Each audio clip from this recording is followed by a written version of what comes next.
ಅಧಿವೇಶನ ನಡೆಯುವಂಥ ಸಂದರ್ಭದಲ್ಲಿ ಆ ಸಂವಿಧಾನ ಪೀಠಕ್ಕೆ ಅಗೌರವ ತೋರಿಸಿದ್ರ ಅವರ ಬಗ್ಗೆ ನಾವು ಅವತ್ತು ಕ್ರಮ ತಗೊಂಡಿದ್ದೆವು. ಆ ಕ್ರಮ ತಗೊಂಡು ಇವತ್ತು 2 ತಿಂಗಳು ಆಯಿತು. ಈ ಮಧ್ಯದಲ್ಲಿ ಪ್ರತಿಪಕ್ಷದ ನಾಯಕರು, ಆ ಶಾಸಕರು, ಅವರ ಹಿರಿಯ ಭಾಳಷ್ಟು ನಾಯಕರು ಹಿರಿಯಕ್ಕಿದ್ದರು. ಒಂದು ಬೇಡಿಕೆ ಇತ್ತು, ಏನೊಂದು ಹೆಚ್ಚು ಕಮ್ಮಿ ಆಗಿದ್ದೇವೆ, ಅದನ್ನು ಮುಂದಕ್ಕೆ ಆಗುತ್ತೆ ನಾವು ನೋಡಿಕೊಳ್ತೇವೆ, ಮತ್ತು ಇನ್ನು ಚರ್ಚೆ ಆಗೋ ಸಂದರ್ಭ ಆಗಿದೆ, ಇದನ್ನು ಸ್ವಲ್ಪ ಸರಳಗೊಳಿಸಬೇಕು ಮತ್ತು ಹಿಂದೆ ಪಡಿಬೇಕಂತ ಬೇಡಿಕೆ ಇತ್ತು. ಆದರೆ ನಾವು ಅದನ್ನು ಇವತ್ತು ಚರ್ಚೆ ಮಾಡ್ತೇವೆ, ನಾವು ತೀರ್ಮಾನವನ್ನು ತಗೊಳ್ತೇವೆ. ಇವತ್ತೇ ಅಮಾನತು ವಾಪಸ್ ಪಡೆಯುವಂಥ ಸಾಧ್ಯತೆ ಇದೆಯಾ? ಚರ್ಚೆ ನಾವು ಹಿಂದೆ ಪಡಿಬೇಕಂತ ನಾವು ಆಲೋಚನೆ ಮಾಡಿದ್ದೇವೆ. ಅದು ಹೇಗೆ ಮಾಡಬೇಕು ನಾವು ಚರ್ಚೆ ಮಾಡ್ತೇವೆ, ಸ್ವಲ್ಪ ಹಿಂದೆ ತಗೊಳ್ತೇವೆ.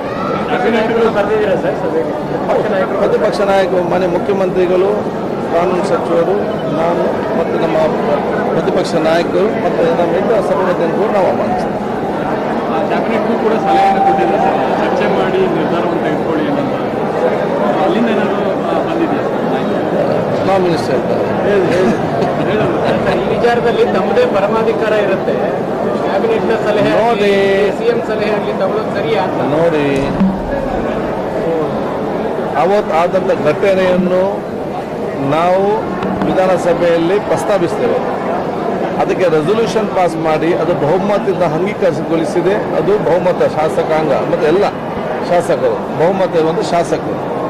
ಆದ ಕಾರಣ ಸ್ಪೀಕರ್ಗೆ ಒಬ್ಬರಿಗೆ ಅದನ್ನು ತಗೊಳ್ಳಿಕ್ಕೆ ಆಗುವುದಿಲ್ಲ. ನಮ್ಮ ಇಚ್ಛೆ ವ್ಯಕ್ತಪಡಿಸ್ಬೋದು, ಇಂದು ತಗೊಳ್ಬೋದು, ನಮ್ಮ ಚರ್ಚೆ ಮಾಡ್ಬೋದು. ಮತ್ತು ಅದನ್ನು ಹೇಗೆ ತೆಗಿಬೇಕಂತೇಳಿ ಚರ್ಚೆ ಮಾಡಲಿಕ್ಕೆ ಬಹುಶಃ ಸರ್ಕಾರ, ಪ್ರತಿಪಕ್ಷ ಎಲ್ಲವೂ ಕೂಡ ಅಗತ್ಯ. ಆದ ಕಾರಣ ಆ ಒಂದು ಸಂದರ್ಭ ಆ ರೀತಿ ಆಗಿದೆ, ಆ ರೀತಿ ಕ್ರಮ ಆಗಿದೆ.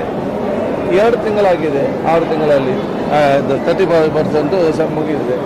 ಎಲ್ಲರೂ ಕೂಡ ಬಹುಶಃ ಹೆಚ್ಚು ಕಮ್ಮಿ ಆಗೇ ಆಗ್ತದೆ. ಯಾರನ್ನೂ ಕೂಡ ಎಂಥವ್ರಿಗೂ ಕೂಡ ಶ್ರಮ ಈ ದೇಶದಲ್ಲಿ ಇವತ್ತು ಇದೆ. ಇದು ನಮ್ಮ ಶಾಸಕ ಮಿತ್ರರು, ನಮ್ಮವರೇ. ಅದನ್ನು ನಾವೆಲ್ಲ ಸೇರಿಕೊಂಡು ಅದನ್ನು ಹೇಗೆ ಕೊನೆಗೊಳಿಸಬೇಕಂತ ನಾವು ತೀರ್ಮಾನ ಮಾಡ್ತೇವೆ ಸಕಾರಾತ್ಮಕವಾಗಿ. ನಾವೆಲ್ಲರೂ ಒಗ್ಗಟ್ಟಾಗಿದ್ದೇವೆ.